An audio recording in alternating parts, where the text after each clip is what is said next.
लकड़ी का कटोरा। नैतिक मूल्यों पर हिंदी कहानी। एक वृद्ध व्यक्ति अपने बहू बेटे के यहाँ शहर रहने गए। उम्र के इस पड़ाव पर वह अत्यंत कमजोर हो चुके थे। उनके हाथ कांपते थे और दिखाई भी कम देता था। वे एक छोटे से घर में रहते थे। पूरा परिवार और उसका 4 वर्षीय पोता एक साथ डिनर टेबल पर खाना खाते थे। लेकिन वृद्ध होने के कारण उस व्यक्ति को खाने में बड़ी दिक्कत होती थी। कभी मटर के दाने उसकी चम्मच से निकलकर फर्श पे बिखर जाते, तो कभी हाथ से दूध छलककर मेज पोस्ट पर गिर जाता। बहू बेटे 1-2 दिन ये सब सहन करते रहे, पर अब उन्हें अपने पिता की इस काम से चिढ़ होने लगी। हमें इनका कुछ करना पड़ेगा, लड़के ने कहा। बहू ने भी हाँ में हाँ मिलाई और बोली, आखिर कब तक हम इनकी वजह से अपने खाने का मजा किरकिरा करते रहेंगे, और हम इस तरह चीज़ों का नुकसान होते हुए भी नहीं देख सकते। अगले दिन जब खाने का वक्त हुआ तो बेटे ने एक पुरानी मेज को कमरे में के कोने में लगा दिया। अब बूढ़े पिता को वहीं अकेले बैठकर अपना भोजन करना था। यहाँ तक कि उनके खाने के बर्तनों की जगह एक लकड़ी का कटोरा दे दिया, ताकि अब और बर्तन न टूट सके।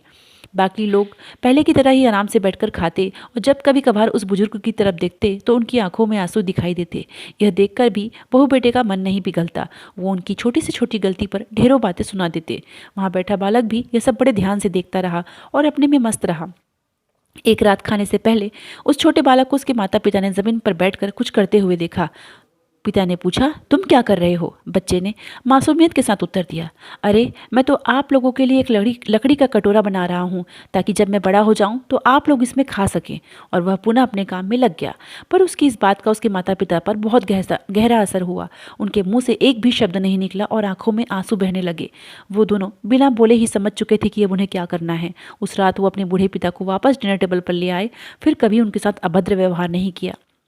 फ्रेंड्स, हम अक्सर अपने बच्चों को नैतिक शिक्षा या मॉरल वैल्यूज़ देने की बात करते हैं, पर हम ये भूल जाते हैं कि असल शिक्षा शब्दों से नहीं, हमारे कर्म में छुपी होती है। और अगर हम बच्चों को बस ये उपदेश देते रहे कि बड़ों का आदर करो, सबका सम्मान करो, और खुद इसके उलट व्यवहार करें, तो बच्चा भी ऐसा ही करना सीखता है। इसलिए कभी भी अपने पेरेंट्स के साथ ऐसा व्यवहार ना करें कि कल को आपकी संतान भी आपके लिए लकड़ी का कटोरा तैयार करने लग जाए।